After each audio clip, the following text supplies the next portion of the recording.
The global face of terror, Ayman al-Zawahiri, has been killed. The world today woke up to the news that Osama bin Laden's right hand and successor, the head of terrorist organization Al-Qaeda, al-Zawahiri, was eliminated by US. In fact, the US President Joe Biden himself confirmed the news. This man, al-Zawahiri, was always found joined at the hip with Osama bin Laden. Zawahiri was killed in Kabul by a Hellfire missile unleashed from a drone. Zawahiri was standing in the balcony of his safe house when the missile struck it. There were other members of Zawahiri's family present in the house, but no collateral damage was reported in the airstrike.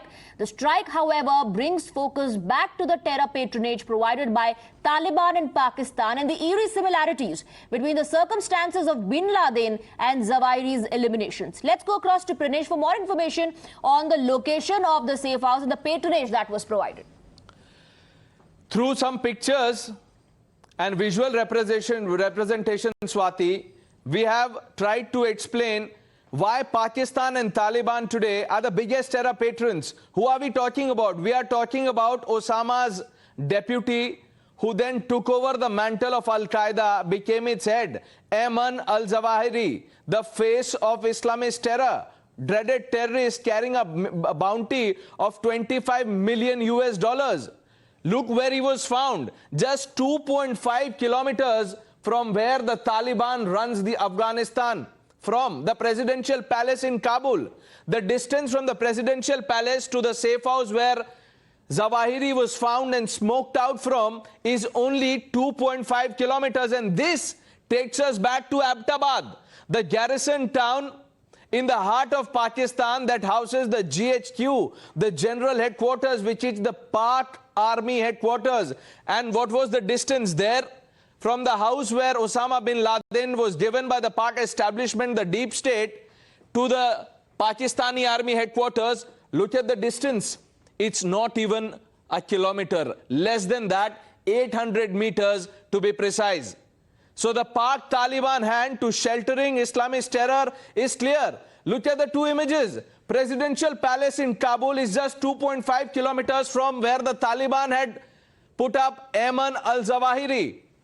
And in Pakistan, Osama bin Laden was sheltered right next to the GHQ, the Pak Army headquarters. The distance, Swati, only 800 meters.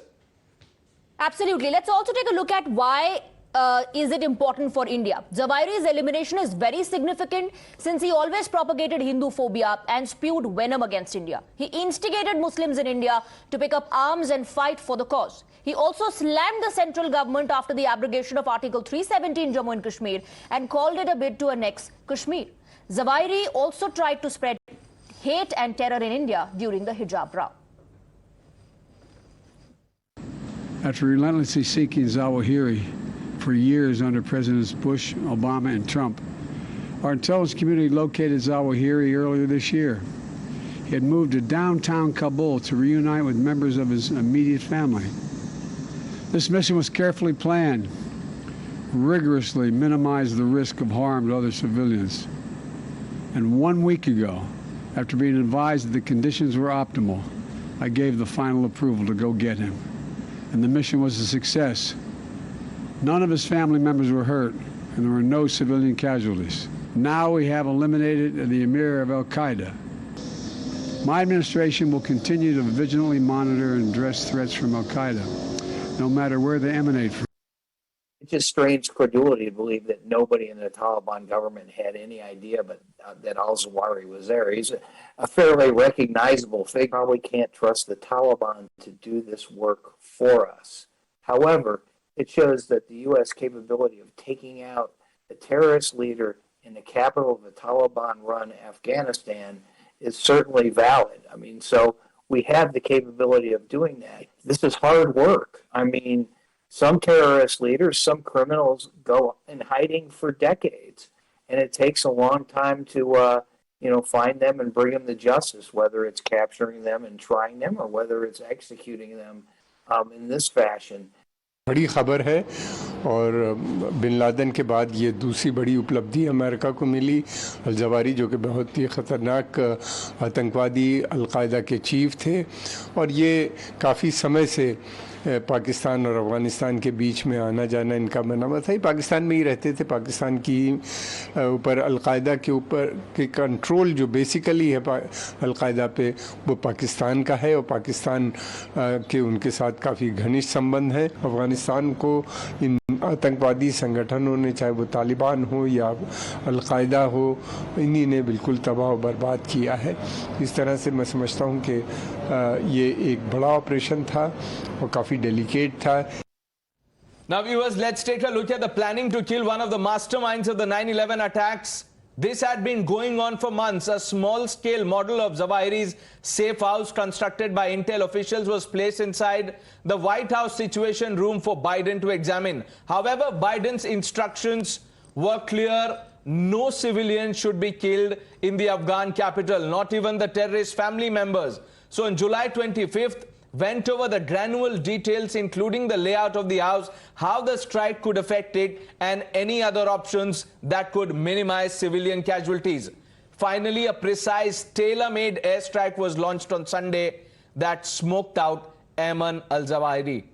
Well, the United States of America used the Hellfire R9X missiles to eliminate Zawahiri. Hellfire missiles are air-to-ground laser-guided subsonic missiles with significant anti-tank capacity. Hellfire R9X uses pop-out sword blades to kill targets with minimal collateral damage. These missiles are especially designed for targeted killings. The R9X is also called the Ninja Bomb, and it weighs about 45 kg. The range of these missiles varies from 500 meters to 11 kilometers. US is reported to have used this weapon previously in Syria to kill Qasem Soleimani in 2020. And Swati, as we speak, we have more breaking inputs coming in. India is on red alert. After the strike on Zawahiri, intelligence agencies are on the highest level of alert. Executive Editor Nikunj Garg now joining us with explosive and exclusive inputs. Nikunj, the biggest worry is the disenchantment in the Qaeda cadre. The agencies believe that they could shift their allegiance and base to ISIS. Pranesh, yes, that is one part of the internal reading of the Indian agencies as far as how this massive strike, particularly massive to the morale and the capabilities also, functionality not so much, but the overall morale and the capabilities so much of Al-Qaeda has a bearing on India. Now, the agencies quite clearly believe that this certainly will need some kind of shift in the behavior of the cadre that have been committed to Al-Qaeda.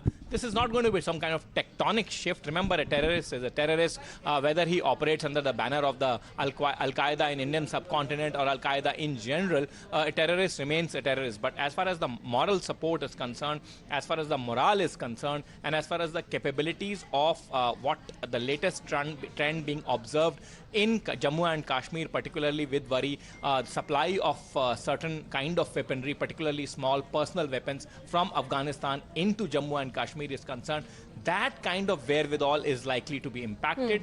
And that is something that India thinks it can take advantage of. However, if the desperation increases amongst the cadre of Al-Qaeda, some kind of spectacular strikes can also be in the offing, is what the agencies suspect, Swati. Right. Nikunj, thank you very much for putting things into perspective. Let us open this up and go across to our guests. We are joined by Col Lawrence Sellin, U.S. Army veteran. We have Dr. John Harrison, Terrorism and Homeland Security expert, and David Loyn, author. Good evening to all of you. Col Lawrence Sellin, this massive strike led to the elimination of the global face of terror, Ayman al-Zawahiri. But is this also one of the biggest concerns of U.S. at this point of time, that this could bring together terror organizations? Well, yes, indeed. I think the secondary threat coming out of both Pakistan and Afghanistan is the Islamic State. There was a report brought out by the United Nations in June, which stated that Al-Qaeda was moving freely and acting independently within Afghanistan. So this may have precipitated the action by the American administration to take out Zawahiri and eliminate that potential threat, the expansion of Al-Qaeda within Afghanistan. Dr. John Harrison, could you please give us the inside story? Reports suggest that this has been on for the last 3 months. The planning was on. It was launched the moment President Biden said, go get them. It seems to be that seems to be the case, that this is not an operation that would be able to be spun up very quickly, and particularly with the mission and the mandate that the president provided that said we're going to try to limit, if not totally eliminate, collateral damage or other civilian casualties. And that's very difficult to do in a major urban area. Reports out of the United States have been suggesting that there was a CIA team on the ground that was able to identify the target both before and afterwards, plus aerial surveillance. All of this is part of the U.S. strategy that's called Enduring Sentinel. And this is what the White House has called sort of over-the-horizon strikes, which means that the United States will not have forces on the ground, so to speak, to be able to go after targets like this. But they will have the capability of striking when and if required. And I think that's very important. And it, not only does it lighten the American footprint on the ground, but it also makes it much more difficult for terrorists to be able to operate when they may not themselves be quite sure if they have been identified. It certainly limits what the U.S. can do, but it gives it a power where it will not be likely that there will be increasing public disquiet with U.S. actions. The Hearts and Minds campaign will be very important here, because the public will not be seeing a large American presence and also limiting of civilian casualties. And it makes it much easier than to be able to strike leaders in the future. Let's also talk about the Ninja bomb, the weapon used R9X, the Hellfire missile. Mr. Loyn, if you could throw more light on that. Well, the Colonel will probably be better at the weapons than I would, but the U.S. has used it about a dozen times over the last few years, and it is specifically the tank which are untouched. I mean, it is a very specific, targeted device which can, as it did on this occasion, just kill one individual. And we've seen the United States not wanting to cause civilian casualties. You'll remember that attack in retaliation to the attack on Marines at the airport who were evacuating people in August last year.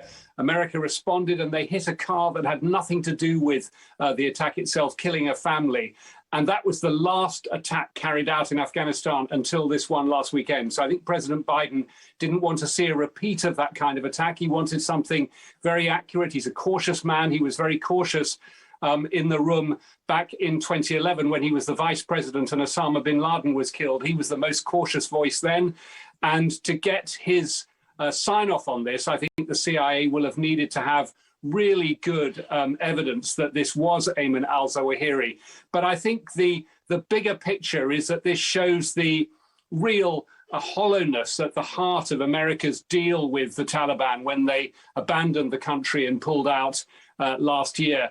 That deal signed by President Trump and then agreed to by President Biden and his administration effectively handed over Afghanistan to the Taliban, giving very little in return except a vague assurance that they wouldn't allow terrorist groups to carry out attacks from Afghanistan. But as we've seen, Al-Qaeda, who do want to carry out attacks from Afghanistan, operate openly and freely. That UN report that's already been mentioned talked about their capacity to increase their propaganda in recent months to the point that they're recruiting more people than Islamic State. And I think Ayman al-Zawahiri's death will only encourage that organization to work harder for what it wants to do. You know, I'd like to wrap up the debate quoting you again when you said hollowness of the deal between US and Taliban has been exposed. That's a very important point that you've brought to the fore. Thank you very much, gentlemen, for joining us.